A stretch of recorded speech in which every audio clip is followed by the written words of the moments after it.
Assalamualaikum warahmatullahi wabarakatuh. Saudara-saudara sekalian, pada kesempatan ini kita akan melanjutkan kuliah kita, kajian kita,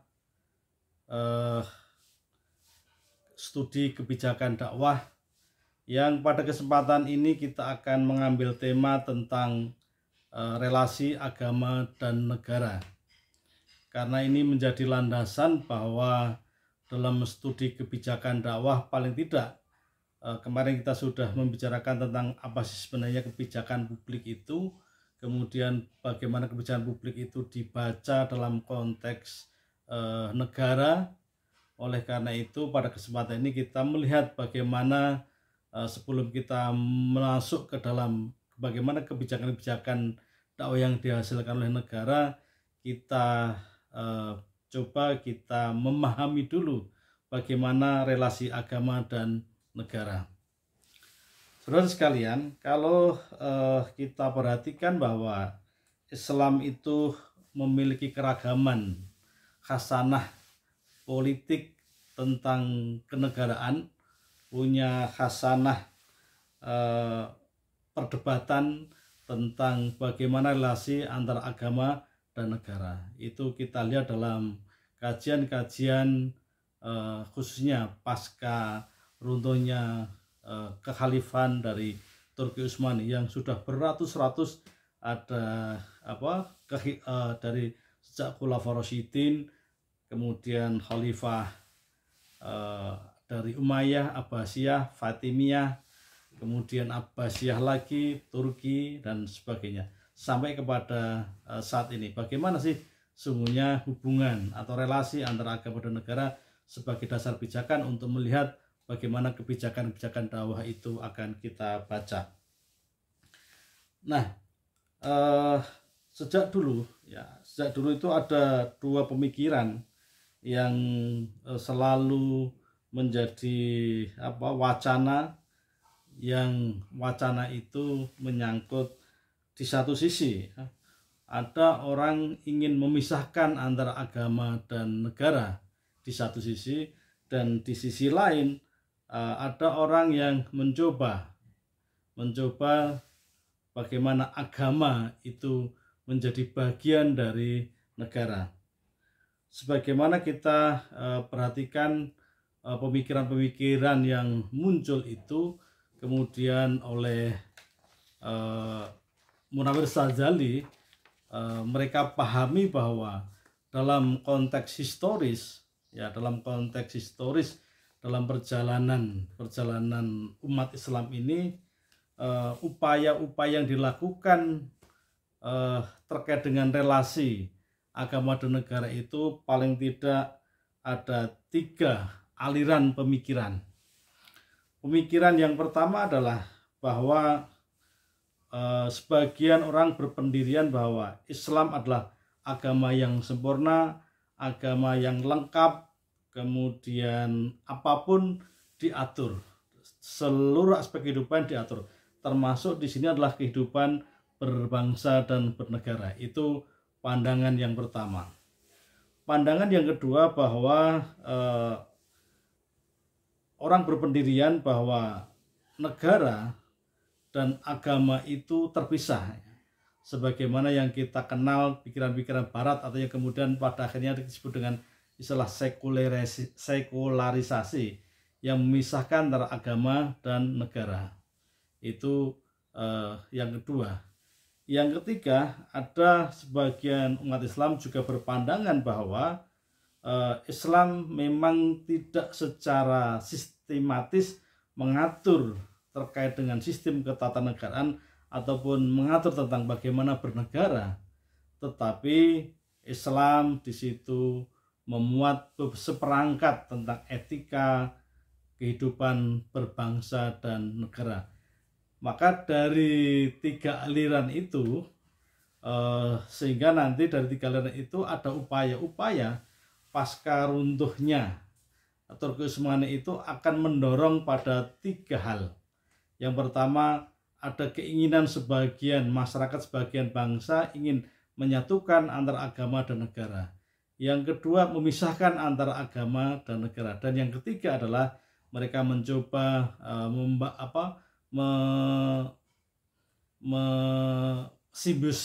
ya, ada simbiosis antara agama dan negara yang disebut dengan simbiosis mutualisme itu.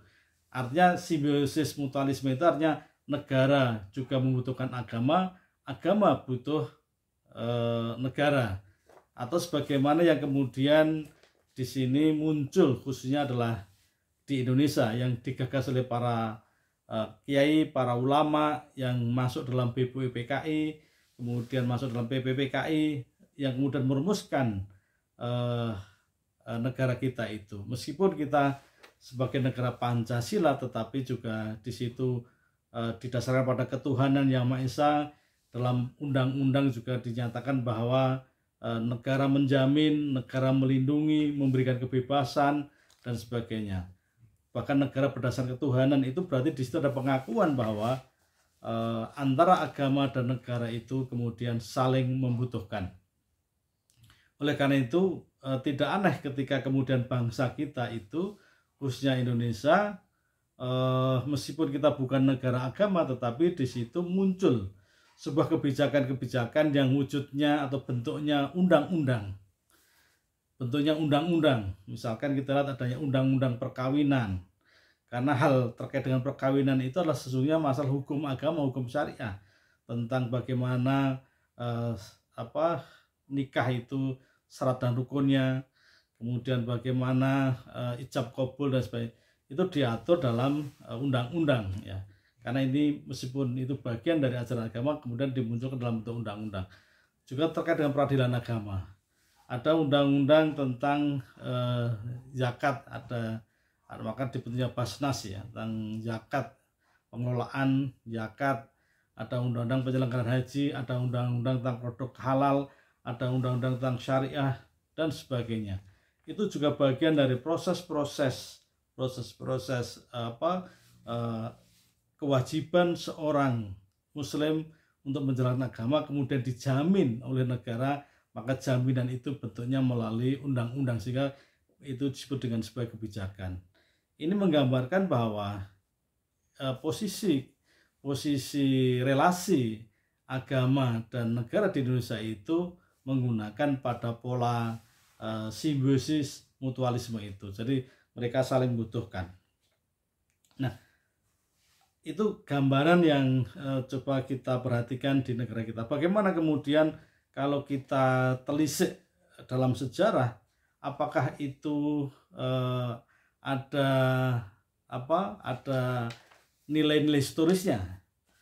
Kalau kita perhatikan ketika Nabi Muhammad SAW berdakwah, ya, berdakwah dari Mekah kemudian ke Madinah, yang sebelumnya mereka juga sudah pernah hijrah ke Taif, pernah hijrah ke Ethiopia, kemudian pada akhirnya hijrah ke Madinah. Itu tentu aktivitas yang dilakukan Nabi dari yang pertama tadi sembunyi-sembunyi, kemudian kawan yang terdekat, keluarga, komunitas, sampai kepada yang kemudian terang-terangan, kemudian sampai pada hijrah.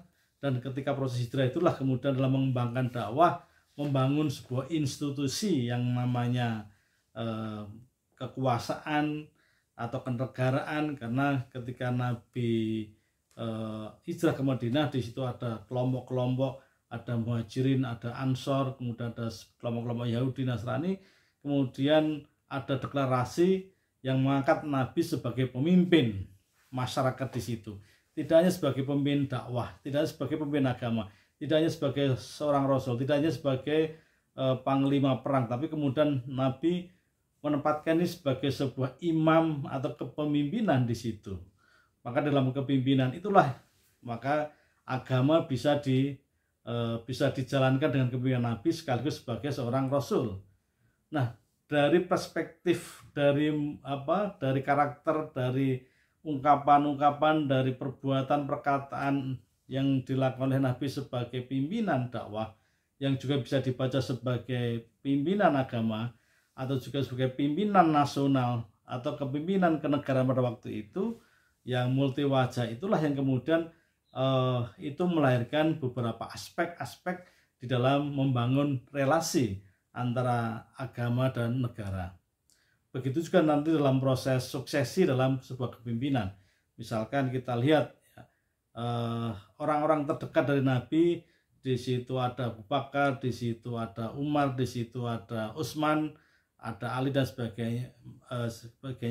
Sehingga dalam proses-proses di situ itu juga bisa memberikan nilai-nilai historis yang kemudian dijadikan sebagai acuan atau pedoman. Misalkan bagaimana ketika kepemimpinan Nabi Muhammad berpindah ke Abu Bakar dengan proses musyawarah. Kemudian dari Abu Bakar kepada Umar dengan cara penunjukan. Kemudian dari Umar bin Khattab kepada Utsman dengan pilihan, karena sebelum meninggal Umar sudah menyeleksi beberapa orang yang nanti diusulkan menjadi calon penggantinya. Ada 8, kemudian diringkas lagi menjadi 3. Salah satunya adalah Utsman yang pada waktu itu umurnya 80 tahun. Kemudian dia dibantu oleh Abdurrahman dan sebagainya.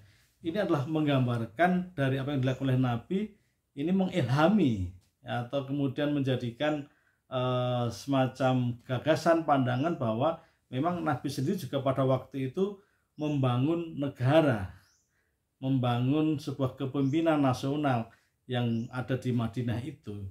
Karena mereka pun juga mengubah dari namanya Yasrib menjadi kota Madinah, menjadi kota metropolitan dan sebagai kota kosmopolitan di situ. Lah oleh karena itu disitulah kemudian pada akhirnya kemudian ada Khalifah Bani Umayyah, Khalifah Bani Abbasiyah, Khalifah Bani Fatimiyah, kemudian ada Khalifah Turki, Utsmaniyah, dan seterusnya pada sampai kemudian dengan berakhirnya kekhalifahan dari Turki Utsmani. Itulah kemudian maka lahirlah negara-negara, lahirlah kerajaan-kerajaan yang dari situ maka pandangan-pandangan inilah yang kemudian berbeda-beda antara negara satu dengan negara lain. Maka di situ ada yang berpandangan bahwa negara dan agama itu satu kesatuan yang kemudian menjadi kerajaan Islam. Ada yang memisahkan negara dan agama itu berbeda. Kemudian ada yang coba mengambil dengan simbiosis mutualisme, negara dan agama itu terpisah, tapi juga tidak terpisah dalam konteks bahwa agama menjadi instrumen penting dalam sebuah negara, sebagaimana yang juga terjadi di Indonesia itu. Nah, oleh karena itu dari sinilah kita berangkat bahwa belajar dari Rasul, belajar dari Nabi, di situ sudah ada indikator-indikasi atau yang bisa dijadikan sebagai pedoman bahwa memang sebuah infrastruktur maupun struktur kenegaraan itu semua sudah diperankan oleh Nabi. Meskipun kemudian Nabi tidak secara jelas bagaimana terkait dengan karena pada waktu itu Nabi jelas hukum yang dipakai adalah hukum wahyu Allah, yaitu hukum Islam. Sehingga apa yang dilakukan oleh Nabi, perkataan, perbuatan maupun ketetapan Nabi adalah sebagai sumber hukum yang merupakan bagian dari turunan dari wahyu Al-Quran. Ini yang kemudian kita jadikan sebagai landasan ketika kita memahami bagaimana hubungan agama dan negara. Maka di situ saya kira di Indonesia telah mengambil bentuk bahwa kita bukan negara agama, tetapi di situ negara menjamin, negara memberikan kebebasan, bahkan negara berdasarkan kepada ketuhanan yang Maha Esa. Ini adalah sesuatu yang bisa dikatakan saling membutuhkan, atau sekali lagi saya sebut dengan istilah simbiosis mutualisme antara agama dan negara. Nah, dari proses-proses itulah dari konstitusi yang dimiliki khususnya adalah di Indonesia yang nanti akan kita fokus pada kajian studi kebijakan dakwah yang ada di Indonesia.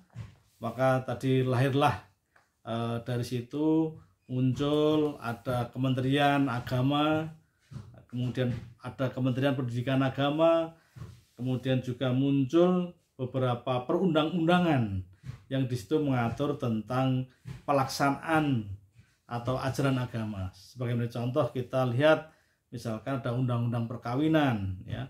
Di situ yang mengatur tentang kewajiban orang menikah itu ya, orang kawin itu dicatatkan. Di situ ada saksinya, di situ ada walinya, dan sebagainya. Itu sesuai dengan ketentuan syariat di dalam Islam. Ada undang-undang terkait dengan zakat. Di situ ada undang-undang tentang pengelolaan ya zakat. Bagaimana zakat dikelola, bagaimana zakat dihimpun, siapa yang harus menyerahkan, kewajiban-kewajiban itu juga diatur. Ada undang-undang terkait dengan penyelenggaraan haji. Di situ adalah jaminan negara, perlindungan negara untuk masyarakat atau bangsa kita yang menjalankan ibadah haji itu dijamin. Artinya di sini artinya apa? Meskipun kita bukan negara agama, tapi negara menjamin, negara memberikan kebebasan, negara bahkan memfasilitasi orang-orang untuk bisa menjalankan agamanya dengan sebaik-baiknya. Jadi termasuk fasilitas pendirian rumah ibadah, termasuk di situ jaminan terhadap pelaksanaan pendidikan agama, adanya kementerian agama dan sebagainya. Itu bagian dari sebuah kebijakan dakwah yang kalau kita baca itu menjadi arti penting bahwa memang sebuah kebijakan itu didasarkan pada kebijakan yang berasaskan pada dakwah, yaitu Islam sebagai agama dakwah itu. Nah, kalau kita bicara terkait dengan bagaimana sih relasi antara agama dan negara pada era modern ini, tentu perbincangan itu sangat luas sekali ya. Sangat luas, mulai dari pemikiran politik Islam, mulai perdebatan-perdebatan, tetapi kita ingin menyampaikan bahwa apa yang diputuskan dalam sebuah kebijakan dakwah itu sangat terkait dengan kepemimpinan dalam sebuah negara itu. Kemudian juga sejauh mana negara itu bisa memberikan jaminan dan sejauh mana negara itu bisa memberikan kebebasan bagi pemeluk-pemeluk agama, khususnya adalah Islam. Ini saya kira yang terpenting. Sehingga wacana-wacana yang terjadi di beberapa negara tentu bisa berbeda-beda. Di Mesir berbeda, di Arab Saudi berbeda, di Maroko berbeda dan sebagainya. Tetapi di situ kalau kita lihat negara memberikan peluang karena memang masyarakat pemeluk agama juga cukup dominan, sehingga memberikan peluang bahkan juga jaminan-jaminan. Meskipun kadang berbeda aliran, berbeda mazhab, itu juga akan mempengaruhi.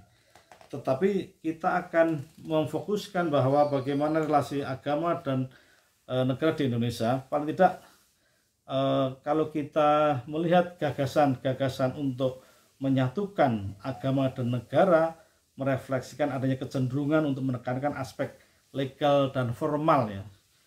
Jadi sebenarnya perdebatan hubungan agama dan negara di Indonesia itu lebih pada terkait dengan legal dan legal formalkan antara keislaman itu menjadi institusi resmi di dalam keagamaan. Meskipun pada prakteknya kebijakan yang diputuskan itu adalah bernuansa agama, tetapi memang secara institusional itu tidak memasukkan Islam sebagai bagian dari instrumen agama.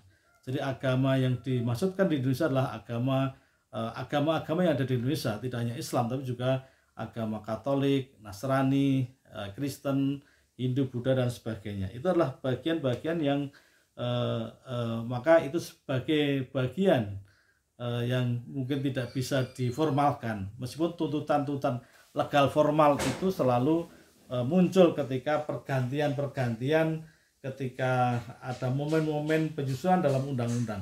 Sebagaimana dulu kita ketahui ketika pada masa demokrasi terpimpin, di situ ketika lembaga konstituante itu selalu yang satu membawa kepada komunisme, yang satu membawa keagamaan, yang satu ke sosialis, sehingga pada akhirnya tidak ketemu. Akhirnya oleh Soekarno kemudian kembali kepada Undang-Undang Dasar 45 ketika di situ ada dekret Presiden 59. Sama artinya ketika kita dulu reformasi, ada upaya-upaya untuk mengaktifkan kembali tentang Piagam Jakarta, di mana di situ ada upaya-upaya untuk menjadikan mewajibkan negara dengan menjalankan syarat Islam itu upaya-upaya itu selalu ada. Meskipun juga pada masa reformasi munculnya perda-perda syariah. Artinya di sini negara memberikan ruang kepada masyarakat agama atau pelaku-pelaku agama atau dalam hal ini aktivis dakwah, mereka juga mengambil peran-peran penting itu melalui proses-proses politik ya. Meskipun hubungannya tidak diformalkan menjadi negara Islam, menjadi kerajaan Islam, menjadi republik Islam, tidak, tetapi di situ negara melalui konstitusi yang dimiliki tetap memberikan ruang-ruang pada aktivis agama atau aktivis dakwah untuk selalu berpartisipasi dalam hal ini, dalam mengisi kebijakan-kebijakan itu. Saudara sekalian, paling tidak dari pemikiran, dari perbedaan itu ada dua hal yang perlu kita sampaikan di sini, bahwa pertama masalah hubungan antara politik ya, hubungan politik atau antara Islam dan negara muncul dan berkembang dengan pandangan-pandangan yang berbeda dari kalangan di Republik ini tentang bagaimana Indonesia diciptakan. Itu ya tentu muncul ya, munculnya ada HTI, munculnya kelompok-kelompok lain yang ingin menjadikan tadi yang saya sampaikan tadi, piagam, menghidupkan kembali piagam Jakarta dan sebagainya. Itu juga bagian dari upaya-upaya yang selalu muncul. Yang kedua, terkait bagaimana hubungan politik antara Islam dan negara yang kurang baik ya, kemudian tidak munculnya doktrin-doktrin Islam sendiri, melainkan bagaimana Islam itu diartikulasikan dalam sosiokultural. Di satu sisi mereka tidak ingin agama itu, Islam diformalkan dalam institusi negara, tapi kemudian diartikulasikan secara substansial itu lebih juga ke ajaran-ajaran Islam. Jadi tidak hanya formal, legal formal, tapi juga bagaimana secara substansial itu bisa dijalankan. Maka misalkan nanti produk-produk undang-undang itu sejalan dengan ajaran agama, itu yang diharapkan ya. Jadi tidak harus diformalkan menjadi negara Islam atau mungkin menjadi negara kerajaan Islam, tapi paling tidak ada kelompok yang kedua ini ya tidak perlulah kemudian kita legal formal, tapi bagaimana secara substansial itu adalah sejalan dengan ajaran-ajaran Islam. Maka disitulah sebenarnya ketegangan-ketegangan yang muncul dari waktu ke waktu itu ya, alhamdulillah dengan sebuah kebijakan-kebijakan yang dari pemerintahan satu ke pemerintahan lain tetap di situ menjadi instrumen penting bahwa agama secara konstitusi diakui sebagai bagian yang terpenting dalam bernegara. Itulah gambaran ya, gambaran secara umum, sehingga pergumulan itulah yang kemudian pada akhirnya dipahami para pelaku pengambil keputusan itu, entah itu melalui parlemen, entah itu melalui presiden, atau entah melalui eksekutif, legislatif dan sebagainya. Ini adalah saya kira bagian yang terpenting untuk kita pahami bersama-sama. Sekian dari kami sebagai pengantar, nanti akan kita lanjutkan bagaimana sih perdebatan agama itu masuk ke ranah ruang publik atau privat, yang nanti akan kita lanjutkan. Terima kasih. Assalamualaikum warahmatullahi wabarakatuh.